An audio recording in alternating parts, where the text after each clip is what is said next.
5.5 ಎಕರೆ ವಕ್ಫ್ board ಆಸ್ತಿ Harris ಅವ್ರದೈತಿ. ಆದ್ರೂ ಸುದ್ದಿ ಆಗ್ಲಿಲ್ಲ. ವಕ್ಫ್ ಬೋರ್ಡ್ ಅವ್ರು ಬಂದೂನು ಕಂಪ್ಲೇಂಟ್ ಕೊಡ್ಲಿಲ್ಲ, ನಮ್ಮ ಜಾಗನ ಹ್ಯಾರಿಸ್ ಅವ್ರು ತಗೊಂಡಾರು ಅಂತ. ಎನ್ ಆನಂದ್ ಅವ್ರು ವರದಿ ಮಾಡಿರ್ಲಿಲ್ಲ ಅಂದ್ರ ಈ ಸುದ್ದಿ ಮುಚ್ಚ ಹೋಗ್ತಿತ್ತು. ಅಂಬಾನಿ ವಕ್ಫ್ ಜಾಗ ತಗೊಂಡ್ರ ದೊಡ್ಡ ಸುದ್ದಿ, ಹ್ಯಾರಿಸ್ ಅವ್ರು ತಗೊಂಡ್ರೆ ಸುದ್ದಿನ ಆಗಂಗಿಲ್ಲ.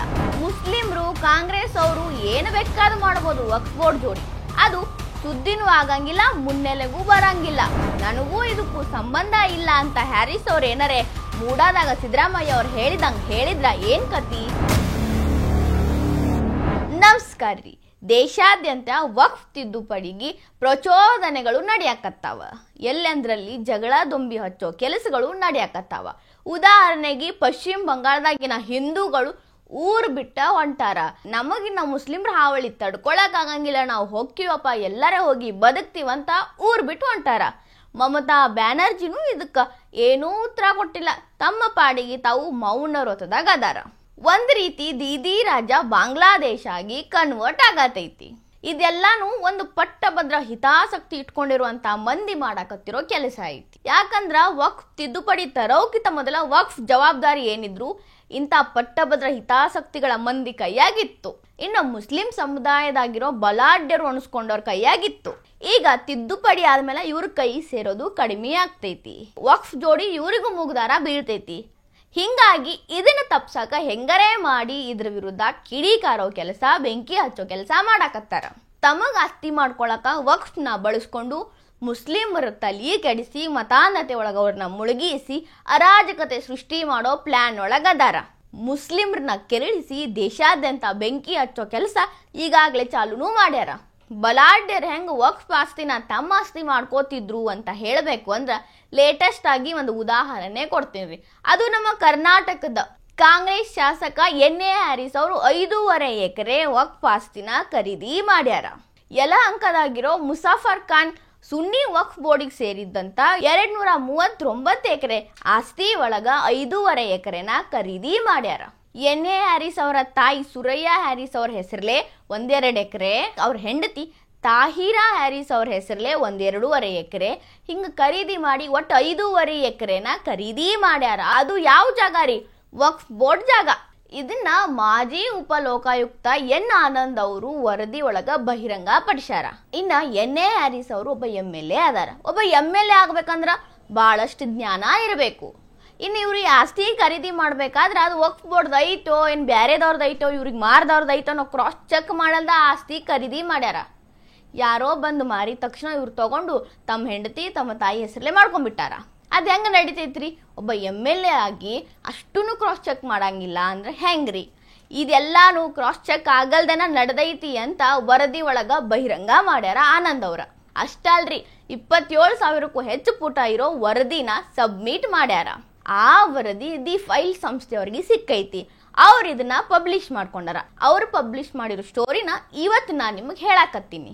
ಈಗೇನರೆ ಎನ್ ಎ ಹ್ಯಾರಿಸ್ ಅವ್ರು ಬಂದು ನನಗೆ ಗೊತ್ತಿಲ್ಲ, ನಮ್ದು ಬಿವಿ ಮತ್ತು ನಮ್ದು ಅಮ್ಮಿ ಜಾನ್ ಹೋಗಿ ಖರೀದಿ ಮಾಡ್ಯಾರಂತ ಹೇಳಕ್ ಬರಂಗಿಲ್ಲ. ಯಾಕಂದ್ರ ಖರೀದಿ ಸಂದರ್ಭದಾಗ ಹ್ಯಾರಿಸ್ ಅವರು ಅಲ್ಲಿ ಉಪಸ್ಥಿತರಿದ್ರು ಅಂತ ವರದಿ ಹೇಳ್ತೈತಿ. ಇವರು ಏನ್ರ ಸಿದ್ದರಾಮಯ್ಯ ಸಾಹೇಬ್ರ ಗತ್ಲೆ ಮೂಡ ಒಳಗೆ ನನಗೆ ಗೊತ್ತೇ ಇಲ್ಲ, ಅಲ್ಲಿ ಏನೇನಾಗೈತೆ ಅಂತ ನನಗೇನೂ ಗೊತ್ತಿಲ್ಲ, ನನ್ನ ಹೆಂಡತಿ ಹೆಸರು ಐತಿ ಅಂತ ಪಾರಾಗ ಟ್ರೈ ಮಾಡಿದ್ರಲ್ಲ, ಹಂಗೆ ಮಾಡಕ ಅವಕಾಶ ಇಲ್ಲ. ಯಾಕಂದ್ರೆ ಇವರಲ್ಲಿ ಇದ್ರು ಅನ್ನಕ ಸಾಕ್ಷಿ ಪುರಾವೆಗಳು ಅದಾವ. 2006ರಾಗ ಎನ್ ಎ ಹ್ಯಾರಿಸ್ ಅವರು ಶಕೀರಾ ಬೇಗಂ, ಸೈಯದ್ ಇಬ್ರಾಹಿಂ, ಸೈಯದ್ ಉರ್ ರೆಹಮಾನ್, ಸರ್ವತ್ ಬೇಗಂ, ಇಶ್ರತ್ ಬೇಗಂ, ನುಸ್ರುತ್ ಬೇಗಂ, ನಜೀಮಾ ಬೇಗಂ ಅವ್ರ ಕಡೆಯಿಂದ ಈ ಆಸ್ತಿನ ಖರೀದಿ ಮಾಡ್ತಾರ. ಈ ಖರೀದಿ ಸಂದರ್ಭದಾಗ ಅವ್ರು ಮಾರಿದ್ರು ಇವ್ರು ತಗೊಂಡ್ರು ಇಷ್ಟ ನಡೆದೈತಿ. ಈ ಡಾಕ್ಯುಮೆಂಟ್ಸ್ ಅವ್ರಿಗೂ ಅದಾವು ಅಥವಾ ಈ ಸುತ್ತಮುತ್ತಿನ ಜಾಗ ಎಲ್ಲ ವಕ್ಫ್ ಬೋರ್ಡ್ ಐತಿ, ಇದು ಏನಾರ ವಕ್ಫ್ ಬೋರ್ಡ್ ಐತೋ ಏನೋ ಅಂತ ಅವ್ರು ಕ್ರಾಸ್ ಚೆಕ್ ಮಾಡಲಿಲ್ಲ. ಅಷ್ಟು ಜ್ಞಾನ ಇಲ್ದ ಅವ್ರು ಇರಂಗಿಲ್ಲ, ಆದ್ರೂ ಅವ್ರು ಕ್ರಾಸ್ ಚೆಕ್ ಮಾಡಿಲ್ಲ. ಅವ್ರು ಕ್ರಾಸ್ ಚೆಕ್ ಮಾಡಿಲ್ಲ ಅನ್ನೋದಕ್ಕೂ ಪ್ರಾಥಮಿಕವಾಗಿ ಸಾಕ್ಷಿಗಳು ದೊರ್ತಾವ. ಇಷ್ಟೆಲ್ಲ ಕಂತ್ರಾಟ್ ಇರೋ ಈ ಕೇಸ್ ಒಳಗ ಹ್ಯಾರಿಸ್ ಅವರು ಮೂಲವಾಗಿ ಅದಾರ. ಅವ್ರು ಇದ್ದಾಗನ ಇದೆಲ್ಲ ನಡೆದೈತಿ, ಖರೀದಿ ವ್ಯವಹಾರ ಮುಗ್ದೈತಿ ಅಂತ ಹೇಳಿ ಆನಂದ್ ಅವರು ವರದಿ ಮಾಡಿ ಈ ವರದಿ ಪ್ರಾಮಾಣಿಕವಾಗಿ ತನಿಖೆ ಆಗಬೇಕು ಅಂತ ತಮ್ಮ ಒಂದು ಬೇಡಿಕೆಯನ್ನು ಇಟ್ಟಾರ.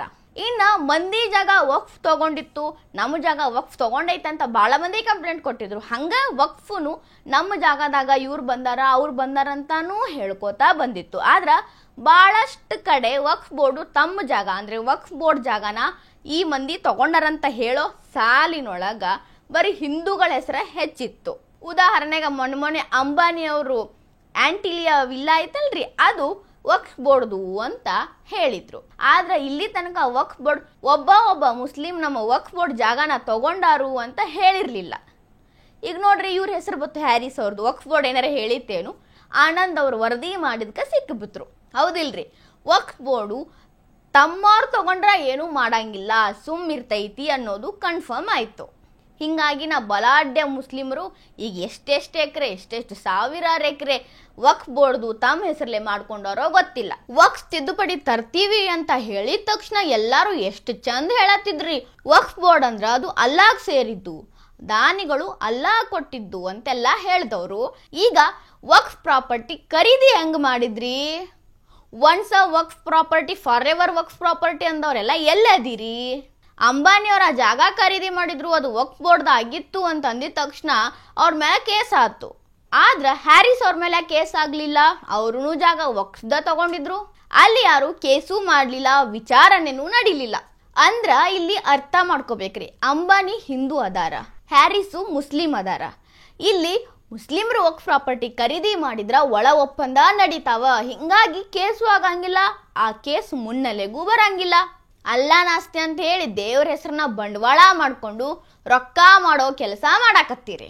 ಇಲ್ಲೇನೂ ಇಲ್ರಿ, ಆಸ್ತಿ ಲಪ್ಟಾಯಿಸೋದ್ ಬಿಟ್ಟ ಬೇರೇನೂ ಕಾಣುವಲ್ತು. ವಕ್ಫ್ ಅನ್ನೋದು ದುಡ್ಡು ಮಾಡ್ಕೊಳ್ಳೋ ಸಂಸ್ಥೆ ಆಗೇತಿ ಅನ್ನೋದು ಈಗ ಕನ್ಫರ್ಮ್ ಆಗ್ತೈತಿ. ಹೆಂಗಂದ್ರ ಅಲ್ಲಾನ ಆಸ್ತಿನ ಹ್ಯಾರಿಸ್ ಅವರು ಹೆಂಗ್ ಪರ್ಚೇಸ್ ಮಾಡಿದ್ರು? ಪರ್ಚೇಸ್ ಮಾಡಿದ ಮೇಲೆ ವಕ್ಫ್ ಅವರು ಏನೂ ಮಾತಾಡಿಲ್ಲ, ಎಲ್ಲೂ ಕೇಸ್ ಆಗ್ಲಿಲ್ಲ, ಏನ್ ಕತ್ತಿ ಏನೂ ಇಲ್ಲ, ಯಾರೊಬ್ರು ಬಾಯ್ ಬಿಡತ್ತಿಲ್ಲ. ಅಂದ್ರೆ ಕನ್ಫರ್ಮ್ ಇಲ್ರಿ, ವಕ್ಫ್ ಅನ್ನೋದು ಆಸ್ತಿ ಮಾಡ್ಕೊಳಕಿರುವಂತ ಒಂದು ಬಿಸಿನೆಸ್ ಆಗ್ಬಿಟ್ಟೈತಿ. ಈ ವಿಡಿಯೋ ನಿಮಗೆ ಇಷ್ಟ ಆಗಿದ್ರೆ ಲೈಕ್ ಮಾಡ್ರಿ, ಶೇರ್ ಮಾಡ್ರಿ, ಕಮೆಂಟ್ ಮಾಡ್ರಿ. ಇಂಥವು ಹೆಚ್ಚಿನ ವಿಡಿಯೋ ನೋಡಕ ಹೊಸ ದಿಗಂತ ಡಿಜಿಟಲ್ ಚಾನೆಲ್ಗೆ ಸಬ್ಸ್ಕ್ರೈಬ್ ಆಗ್ರಿ.